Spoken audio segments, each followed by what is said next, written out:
Second. All right. So, and I know this is a charge call for you, Donna. So I'm going to get through this as quickly as I can for us. Okay. But I want to answer any questions that you have as we move forward. So the things we're going to talk about today are the expectations of what you get, the phone calls, the grouping, and that's the main gist of what we're going to talk about. So just with expectations, I always like to say, occasionally you're going to get a email from one of our callers that the buyer is going to say something different when they talk to you. It's going to happen. Buyers are liars. We all know that. And so there's just going to be times that happens. So just be aware of that. I like people to know, sometimes that's going to happen. The biggest thing though is you got to assume every lead is good that we send over, especially the hot leads. I'm really talking more about hot and calendar leads here versus just active leads. Those are the two most important leads that we send over to you. And especially the hot leads. So we're going to talk about how to handle both of those calls. If they're a calendar lead, they're not buying for 6 months. All right. Right. So the phone call is a very simple phone call. It's hey, I know you talked to Julie. I just wanted to give you a really quick call just to introduce myself. My name's Donna. We're going to work hard to send you what you need over the next several months so you find what you're looking for. My phone number is this. If you have any questions in the meantime, I'm always here to help. Okay. It's really, and then depending on how receptive they are, will depend on where you go from there. They might want to just get off the phone at that point because they're not buying for 6 months. Get off the phone. Right. It's just about doing, because we're telling them you're going to call. And if you don't call, they'll say, just like every other realtor, they don't do what they say they're going to do. Right. Okay. So on a hot call, it's a little bit different. On a hot call, because the hot call definition, by definition, is they're going to do something within 30 days, at least look at property within 30 days. And within 30 days could be next week. It could be today. I know we had a couple of those with you. So that call is, I know you talked to my assistant. I'm just using Julie's name because it's coming off the top of my head. I know you talked to my assistant, Julie. I wanted to give you a quick call and say hi, and just kind of get a feel on, I know you're looking to do something in the next 30 days or so. And I wanted to just make sure that we're heading in the right direction. So what I really like to talk about is kind of like your lifestyle and stuff like that. So I don't really get into real estate because that's what they already talked about. I get into more of them as a person. Because I'll tell you, I made a lot of phone calls when I started doing this years ago. Personally, and that's why I sold as many homes as I did. And I very seldom talked about real estate when I already had the information as far as what they're looking for. So part of the calls, if they've been getting listing updates from us, right, is we've been sending you listings. Is that pretty much what you're looking for? And that's kind of the end. That's all I really talk about with the real estate part, unless they get into some details that they want to talk about. If they're looking to buy or something, or look at something in the next 30 days, I'm also going to go a little more deeper and put them into the MLS listing updates versus the versus. Oh, there you are, right? I see you. Hey, Donna, if my Zoom just kicked in, so if you just leave it on, it seems to kick in. Yeah.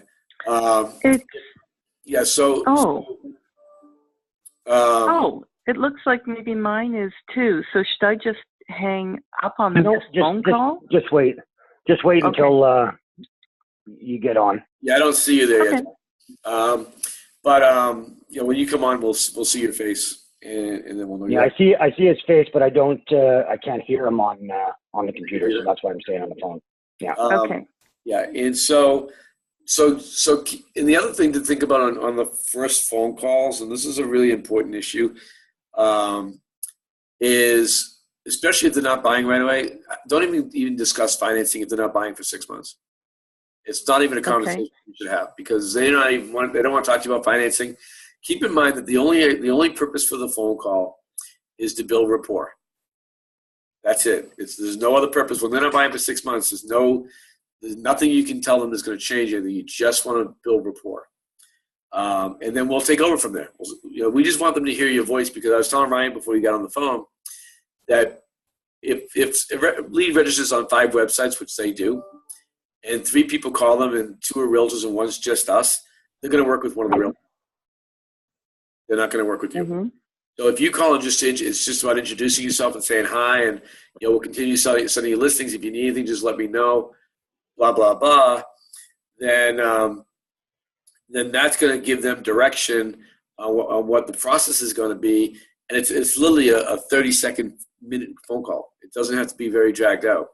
Over time, we're going to help build that relationship. Does that make sense? And if if it's a calendared lead and I'm leaving a voice message, how is that? Yeah, I mean, that's fine. We do that. I wouldn't hound them on a calendar lead. Right. Hotly, we want you to chase because they said they're buying within 30 days. We don't want to lose those. But a calendar lead that's not buying for 6 months, you might call them once today at in the morning, and then maybe try them again a day or two later at night. You know what I'm saying? And leave the message. Just looking to make sure you get a hold of you, just to make sure what I'm sending you is correct. That's all. It's a very simple 10-second message. So messages when you leave voicemails. And by the way, if they don't respond after a couple of days, maybe you just send them a text. Yeah, texts work quite well. Text works. But everything you do should be a 10-second rule. Meaning, I want to, when I send an email, it's just checking in, making sure you're getting my updates. If there's anything I can do to help, let me know. Voicemail is the same thing. Hey, this is Mitch with Tropical Realty. I've been sending you listings. I just want to make sure I'm sending you the right stuff. Please either text me back or send me or give me a quick call. That's it. 10 seconds. Okay. If you start getting into, hey, I sent you this property at 555 Main Street and all that stuff, that doesn't work. How about your feedback there, Ryan, on your computer? There's a lot of pinging. So does that make a lot of sense? Yeah. Okay. Okay. That's the biggest thing for me is when you're making the phone calls. It really depends on the call. Again, hot leads you want to chase because they said that's what they told us. Now again, you're going to get some here and there that said, I told them that, but I'm not doing that. But if you're really going after the financing stuff right away in the first conversation within the first few minutes, you'll lose that customer pretty quickly. One of the things we've found over the years is that people are getting less and less likely to talk to a lender if they have not met you face-to-face yet because of all the identity theft. I mean, I don't know how it is in Canada, but we have a huge problem in the United States right now. I've already had my stuff stolen twice, and my mother-in-law just had her stuff stolen recently. So people are really hesitant to give social security numbers over the phone to get credit checks and stuff like that. But once they meet you and feel comfortable with you, so I tell everybody, I give everybody 4 hours of my life. And that's me. It might be 2 hours for you. But that gets me in front of the person, showing them a couple of houses and building my relationship with them. And at the end of that time period, if they're not willing to talk to a lender at that time, I'm done. So I won't show people property after that if they're not willing to talk to a lender because I'm wasting my time. But generally speaking, out of all the years and all the homes that I sold when I was selling full-time, I had a couple people that I didn't get qualified, just a couple. Because most people that are buying homes that have bought homes before, they know if they can buy a home or not. They know if their credit's good or bad. Now, the change in that, though, is if it's a first-time home buyer. So a first-time home buyer, they need your guidance in that. You need to explain the whole process to them so they understand that better. So that's kind of the whole phone call process is keep it light, keep it fun. I try to find more connections on a family basis, on a lifestyle basis. If they're a guy, I'm usually talking about sports or, this is me, of course, talking about sports or, golf, since we're a big golf destination here. If it's a woman, I'm just making stupid jokes and being my cute, funny self. That usually works for me. Wow. Yeah. That's weird. Yeah. I'm not sure what that dinging is. Yeah. I don't think it's on my end. What'd you just do? That's weird. Oh, yeah. All right, so let's talk about grouping for a minute. So one of the things that we want to make sure when we're talking to people on our end that we're not making we're not duplicating efforts and we're not making fools of ourselves. So we have 3 different groups that are really, really important to us. I'm going to go through each one of them. One is shown property. And shown property is somebody who showed property today, but they did not write a contract, and they're not looking right now moving forward, meaning they came down, they might have a house to sell somewhere else, and they're coming in, looked at a few homes, they went back. And when you go into that property, we know to go keep following up with those people in the future. Okay. We have another group in there called hot not contacted. That means that it's a hot lead. They're looking to buy and sell in the next few days. But you haven't gotten a hold of them yet. So we know that if you don't get a hold of them, we might start reaching out to them after a few days if you haven't gotten a hold of them. And then finally, hot showing. Hot showing is someone you're showing property to, actively showing property to. So we don't want to call people you're actively showing property to, because we'll call and then they'll say, well, I don't know why you're calling me. I'm with Donna looking at property. Why are you calling me? So those three things are very important for us on a logistics standpoint to make sure that all of us look professional. I don't know what that was. You guys have seals there, maybe? Does that make sense on the grouping? It makes sense to me. Donna's job to put it into that hot showing, right? Yeah. And it's just really important because, again, if we're calling people and saying, well, your assistant, they're going to say, well, obviously the realtor has no idea what their assistant's doing and vice versa. That causes the issues. Mm-hmm. Okay. Those are my three main points that I wanted to talk about. The other thing I want to talk about is educating the customer. This is more of a out in the field thing. And I use this, I determined this, I started using this usually probably about 3 months after I started selling real estate, when I realized that I was losing customers because I wasn't telling them how we got paid. And the consumer doesn't really understand how we get paid. They know there's commission involved, but they don't know that's all we get. So I'm going to go through kind of what I educate people with, and it really helped me get them to understand that I'm the professional and I know what I'm doing. I almost died in 2004. So what I said to you, I stopped working on Sundays because I had just got married. And when I almost died, I said, I'm going to take Sundays off, and it worked fine because I educated my customer on that. With that said, it didn't mean that I didn't ever work with a customer again that was on a Sunday. It's just that I did it at my leisure, not theirs. Obviously, the high-end sale, I'm going to go out on a Sunday and show property if I have to. So I always thought as just so you know, we work strictly on commission. So if you don't buy a house from me, I don't get paid. I'm sure you like to get paid for what you do. However, if you don't feel that I'm doing a great job, feel free to fire me. You have that prerogative. But I want to go through a couple of things with you. I'm going to give you 150% in helping you buy your home. 150%, but I'm really, really good at it. And that's really, really good at it is a very important line because that sets you above everybody else that they're talking to. So what I do ask for in return is that you give me loyalty. And I'm going to go over a few things with you on that. So we talk about new construction. Do you guys have a lot of new construction there? Yes. Okay. So we've lost a lot of customers to new construction because we have very low inventory, and when there's no inventory, they go to new construction, correct? So so I say if you're remotely interested in new construction, this is where we can put you. And I show them the developments online. This is where we can put you, and so you can see what you can get. And I want to take you out there and bring you to those builders so you can meet them. And so that takes a little more time, but it's better than losing a customer to new construction.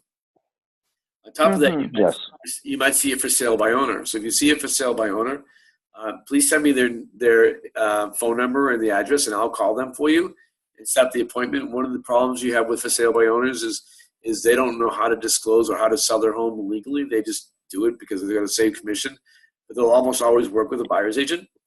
So, and you really definitely want to be represented when you're working with a for sale by owner because they don't know what they're doing. And then I get into open houses. If you're going to go to an open house, I want to give you some of my cards. And if you go to an open house, just please give this to the agent as soon as you walk in the door and just say, I'm working with Mitch. And they'll know not to, they'll know not to follow you around and hound you for trying to get you as a customer.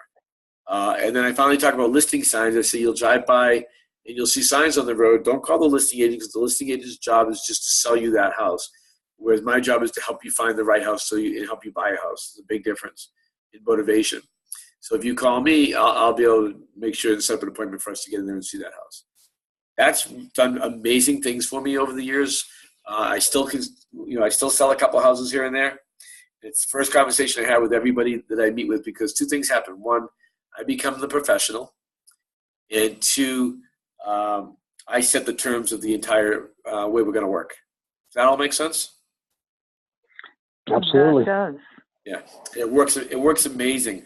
I will give you one other tip of advice on sales. Always show the house that you think that they would like the best second to last. So if you're showing, I'll just say eight, I'll just use 8 because it's an easy number. If you're showing 8 houses, is the house that I go through out of those 8 homes, and I know which one's the best house because we've been doing this long enough. I'm going to put that second and last. The reason being is if they look at houses, the first 6, and they're like, yeah, these are okay, and then they walk into the 7th, there's a dramatic difference between that and the other 6, and then they go to the 8th house, and it's just like the first 6.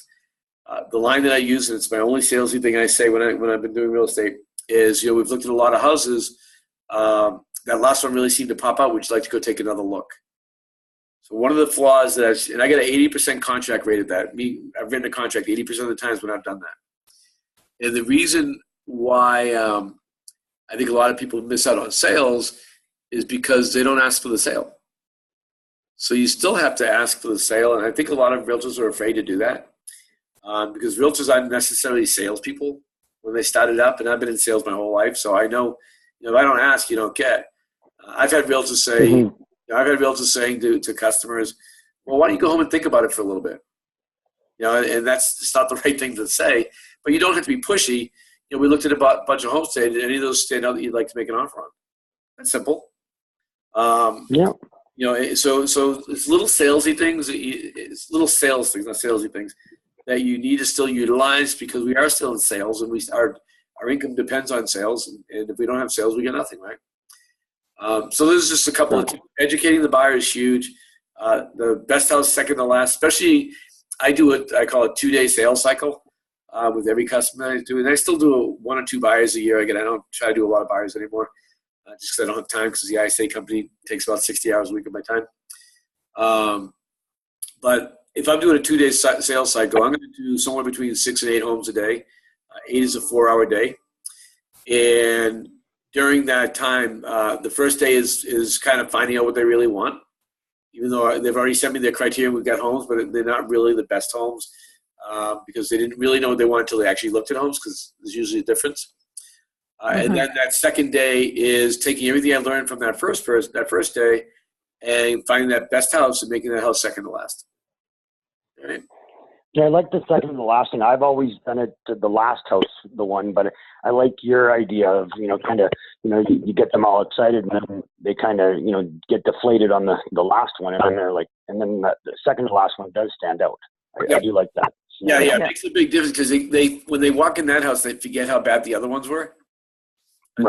Until they walk in that last house, yeah. And I tried multiple things. I always thought, well, I'll show this one first, and I'll get a better response. And they've completely forgot about that house by the time we're done. Yeah, the only reason I've ever done the last is because that's where we would spend the most time. Right. And then they can sit there and relax. But I'm going to try the second and see how that makes a difference because try it. Typically we all know which ones they're going to like. Yeah, make sure they use that line. I mean, I'm pretty good at picking the right house because certain things are different. Like in our area here, we know that like tile shows better than carpet, and real wood floors show better than tile. Granite countertops show better than Korean granite. Just little things that we can look at the house and say, the same pricing. This is a better looking house. It's going to show better. These days, with the pictures, online, most people are doing really good pictures these days. I know some people aren't, but you can usually pick out what's a better house. And, and again, the big thing is at the end of the 8th showing or the last showing and saying, we looked at a lot of houses the past day or past 2 days, whatever it was. That last one really seemed to pop out. Do you want to take another second look? Because we don't really want them staying a whole lot of time into that set on that first time they go through. We want to take them back for that second showing. That's really where they really dig in at that point. Right. That makes sense. It's very powerful. Very powerful. Donna? Yeah, no, that makes great sense. Yeah, it's really good. So I really want to open this up to you guys now, Donna. If you can tell me maybe some of the one other thing that's really important that I didn't say it. Notes. So, and I heard you're really good at this, Donna. So this just may not pertain that much to you, but it's very, very important that your notes are really clear within the system. And then on everything that we send over, you do the note. Just write the note. So that way when we're pulling lists and we're doing accountability, we see that you've already done that. You know what So notes are vital to our operation of being very smooth and transition-wise from us to you and you to us and all that stuff back and forth. And I'm even putting in notes when, like, I have them on the right search and I have them on the right calendared reminder. You know, it's been sent to me again because someone has called. And they said they love the searches. Yep, they're still next summer or whatever. So I just make a note that search is correct, reminder's already in place. Just so your callers know that I've looked it over again. Right. Yeah, it's great. Yeah, Right. good, Ryan. I think what I think Donna's run into quite a bit is, you know, oh yeah, I love the searches. Yeah, those are the properties I want. Whatever they're telling Julie or Donna on your end, Mitch. And then when Donna looks at it, she's like, I'm not even, you know, there wasn't a search set up, or it's, you know, they're looking, when you can see what they were looking at from our back end is completely different than the automatic search that we had set up. So I think we've got to find a way, because I think it's other realtors, maybe let's say Justin Haver's team, sending out listings. So they think that, so I think that's where we need to bridge the gap is, you know, what's our search and what's someone else's search. But I think they're just generalizing, saying, yeah, I get the listings, they're great. But I don't think they're putting two and two together. So that's where I think we need to hone in on a little bit. Yeah, and that really comes down to the building the rapport part of it. Because listen, every website out there sends listing updates, right? And they're going to work with the realtor that builds the best relationship. End of story. I mean, that's really what it comes down to. Ryan's making this really huge because they'll say, I love the searches. And I see that they haven't even been on our website in 3 or 4 years. And I'm going, this doesn't make sense. Yeah. So it's either not our searches, or they're just saying what the ISA wants to hear. They're probably getting listings from multiple people. I'm sure they're getting listings. Yes. Every consumer I talk to is getting listings from 2 or 3 people. Right? So the key is when you do your searches, when you guys are doing your searches, is do them very broad, because the broader they are, the more times you're going to be in front of them.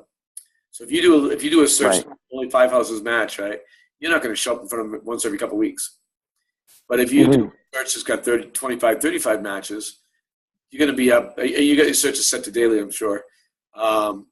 Your updates daily, but they're going to see you once or twice or 3 times a week. And that's we did have a daily, and I switched it yesterday to weekly just because we were getting a lot of complaints. Like, it's just so many emails going out because our search criteria was 400,000 to 600,000. I mean, that's 3,000 homes. So, we're trying to. So I changed it between. What did I change it to, Donna? 400,000 to 500,000. So that at least brought that down a little bit. Because the challenge with weekly. This is the challenge. It depends on your market. So our market, we are really low on inventory. So if we don't go out daily here, and they miss something, they hate you forever. So we've got plenty of inventory, and things are just sitting. So weekly. I think that's something we watch over time. Yep, exactly. That's something that changes on as needed. I have a question. Sure. Last week, and in some of the comments and follow-up, say from the accountability manager, is make sure my criteria is really specific on those searches. And if they're saying no more than 450, make sure you don't send anything more than 450. And I just heard from you, send it really, really general. Okay, I'll have a conversation with them because they're wrong. Now they're wrong. They're wrong most of the time. Let me rephrase that. It depends on where they're at. So a hot lead, you want to be more specific. Oh, hot lead, I'm turning over to Matrix where I can be really, really picky on tons of criteria and not be really try and hit them. Perfect. Right. But we're talking calendared or something. Yeah, calendarly. So what we try not to do is go too much higher than they're asking, because then you look like one of those realtors that's trying to sell them something more expensive. So you would do the number lower. So say it's 450. This is what she means by this, I believe, and I'll double check with her. But she means if they're asking for no more than 450, then you do a search between 350 and 450. You know what I'm saying? And so you don't want to go. I mean, you go 350 to 475. You don't want to go much higher, because one of the complaints that we get on a regular basis from people is they're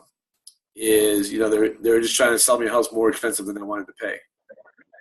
So you got. I think REW's back end is in $100,000 increments, so 4 to 5, 5 to 6 type of deal. Like I had explained it to, or what I said to Donna and Julie and Marlene the other day was, the way I get around that is, I'm not trying to upsell you, but there's homes that are a little more expensive that I know I can get you a better deal on, or over time we know they're going to drop their price.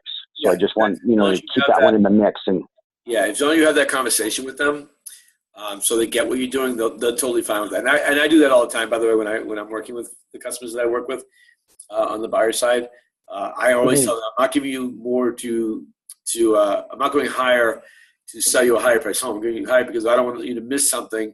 So for instance, say you only went to 450 and you didn't have 465 set up in a house that was beautiful. Right. It's been on the market for 12 months. At 465, you could have sold in that house for 450. Exactly. And you know what? Sometimes spending an extra 10, 15, 20 grand is a completely different house too. Difference between general and pretty as hell. Yep. It depends on the neighborhood. The key is just being careful. You're not, and this is, again, we a lot of stuff we do is just based on comments that we've had over the years of surveys we've sent out to customers after sales and things like that, is really about just, let's just, we definitely don't want to be sending stuff that's way too much more than what they're asking for. But again, you don't want to miss something because you didn't give them the right tools to make that decision on their own. So as long as you educate them on why you're doing it. So I know you're only looking for 450, but something's coming at 475. We might get for 450. So I'm going to go up to 500 just so they don't miss anything. That's perfectly fine. Yeah, I'm in our back end right now in the ISA general search. We can search in $25,000 increments. Right. Up to a certain point, and then it's like 50,000. So. Oh yeah, you're right. I also, as soon as you hit 550, around 750 is where it goes. Yeah. Okay, that's not the end of the world. Right. Yeah. That's and perfect. sometimes I use it as more education. With someone that can spend a little more but wants to keep in a lower price range, but I educate them on at this price range with that garage rolled into the mortgage rather than coming up with the money after, blah, blah, blah. Right. Everybody likes options. Yeah, exactly. And again, 90% of this is kind of is really like a catch-22. Real estate's very fascinating to me as far as from a sales standpoint. It's a really interesting product. And I've been in sales my whole life. So the funny stuff is, nobody wants to be pressured, but you still have to move them along. And so it's an art of doing that. It's an art of being able to help people and let them know that, my goal is to help you accomplish your goals. I say that line all the time. I go, my only goal is, I don't have to sell you a house today. I have to help you buy a house when you're ready. But yet if we see something we like, this is a great house. Do you want to make an offer on it? You have to still ask them. I just wrote that down. My goals are to accomplish your goals. Yeah, isn't that a great line? So did I. Yeah, it's a great line, yeah. In fact, my slogan for several of my companies over the years was, I don't sell you, I help you. And that really works well because people don't want to be sold anything. And you can't sell a house. People aren't going to buy a house they don't want. Yeah, exactly. A house sells itself. It is. And if you're there to help them buy a house versus sell them a house, it's a huge difference in mentality. And that's what you say. Most realtors are going to try to sell you something. I'm not going to try to sell you anything. I'm going to try to help you buy a house. So the words you use build that trust. And that's stuff you can use on the phone too, by the way. Build that trust that, because everybody's calling up to try to sell them something, right? If you take a more, I call it my help sell method. So my goal, again, I help you accomplish your goals. When they feel like you're just there to help them, all their guard goes down. Like when they say, well, I'm just looking right now, I'm not sure. We know here how to handle it. We sit there and say, I know you're just looking. That's what everybody's just doing. And my job is to be here and available to you when you're ready. Because my job is only to help you accomplish your goals. I mean, it's just it's a really simple thought process that and so I've always been in sales. I've always just really had that I want to help you. What do I need to do to help you get what you want? And when the customer feels like you're there for them and not for yourself, it's a gold mine. That's how I made all my money in this business. It's just sincerely and honestly caring about my customers and going the extra mile, doing what other agents won't do, always doing whatever I said. If I said I was going to call you in an hour, I called you an hour. There was no question. Yep, absolutely. That's why you and I get along so well, Mitch. Yeah, I think so. Yeah, and it's kind of how I sell everything. I mean, even with like the ISA services, I know we have a great product, and the hardest part we have for our product is getting the buy-in from the agents. Mm-hmm. All of a sudden, I've had no accountability ever, and now we're trying to help you have more sales, but that includes accountability. It's the only way we can help you get to your goals is by being accountable and making sure that someone's keeping you accountable. Because one of my favorite lines in life is, if nobody respects what you don't inspect. Mm-hmm. I'm sorry, what was that? Nobody respects what you don't inspect. Oh, okay. So it was Chet Holmes was one of my favorite sales guys. He's dead now, but he was just phenomenal. He does a book called The Ultimate Sales Machine. Just a great book. And but that was like the line that stood out to me, because even with our agents, we the last year and a half, because of the ISA company, we kind of let our company go. That's why I merged. I merged with that EXP Realty company, right? Yes. Yeah. So that was what part of my goal is, to pull myself out of the real estate business and just be a referral company. So little by little, with I did that, and so we stopped accountability. We stopped really calling a lot for our agents now. And our sales went from 350 sales a year down to 150 sales a year from leads. Mm-hmm. The accountability is huge. I said to Donna yesterday, I said, the accountability manager has called me and said, hey, you're calling this person, right? And I said, yeah, it's supposed to be 6:00 tonight. And let's say it's 9:00 in the morning. Right. And I said to Donna, I said, you know what? I said, and part of me is like, hey, I'm paying the bills. Don't chat my ass. But then I'm like, hey, this is why I'm here, because it's everyone needs a little accountability. Right. I mean, we all get a little comfortable. Exactly. And I'll tell you, there's a lot of people, I think this, I was a coach here for a while, a real estate coach for a while. And I hated it. It bored the heck out of me. That's why I stopped doing it. I learned when I dreaded Thursdays, which was my day I called all my customers. I had 10 customers. That was my max I would take. I hate Thursdays because nobody would actually do things. But the only reason why people pay $1,000, $2,000 a month to a coach is to keep them accountable. Yeah. That's it. So that's kind of our job. And it's been a little challenge. I'm not going to lie to you, because, you and I are friends, but more importantly, that's been the biggest challenge we've had. It takes about a month of working with agents to get them to get that we're here to help you, not yell. It would just, the more we keep you accountable, the more sales you're going to get. End of story. Yeah, and I mean, it's no different than a trainer in a gym. Yep. Just the accountability, you show up, pushes you a little bit farther than you would have gone. Yep. I mean, it makes perfect sense to me. Absolutely. Maybe I need to do that soon again. So, Donna, any more questions that you have that I can answer for you? And Donna, keep in mind, you can reach out to me anytime. So, my email is mitch@insidesalesagents.com. If you have a question, whether it be a sales question, I've been helping people for 35 years be better at sales. So I'm glad to help you. You're part of our team. We are a team here. This is the whole purpose. We're a team helping each other close more sales. So if you went into a situation that you need some advice, or Ryan's not available, or you just need somebody else's opinion, reach out to me anytime. My job is to help you become better. That's my goal. Thanks so much. Yeah. Because we did have that kind of question period last week, I don't think I have new questions this week. Right. Some will come up. I know that. Yeah, and that's okay. Just like I said, the key here, the goal here is to build a very long, awesome relationship. And I just want you to know that you don't have to wait for a phone call. It's easier by email to get me, because I get about 20 to 30 phone calls a day, and I honestly do not answer any phone calls I don't know the number from. And then it takes me sometimes 24 to 40 hours to get back from my phone calls. I'll get 15 messages a day, and I'm on the phone all day long. That's what I do. If you send me an email, I answer all my emails between breaks. I'm generally going to get back to you within a couple of hours max. Okay. Perfect. Yeah, That's Julie and why Marlena we were great recorded this. last week.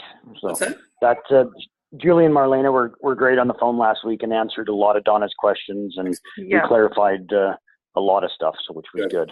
Yeah, and my job's more, they're more of the technical stuff, and I'm more of the sales stuff. How to get more sales.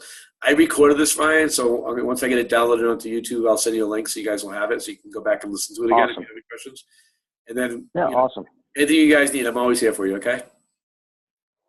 Sounds good. Well, appreciate your time, Mitch, and let's get those sales rolling. There you go. We'll talk to you guys shortly. Thanks, Okay. Mitch. All right, take care, guys. Bye-bye. Okay. Thank you. Bye. Bye.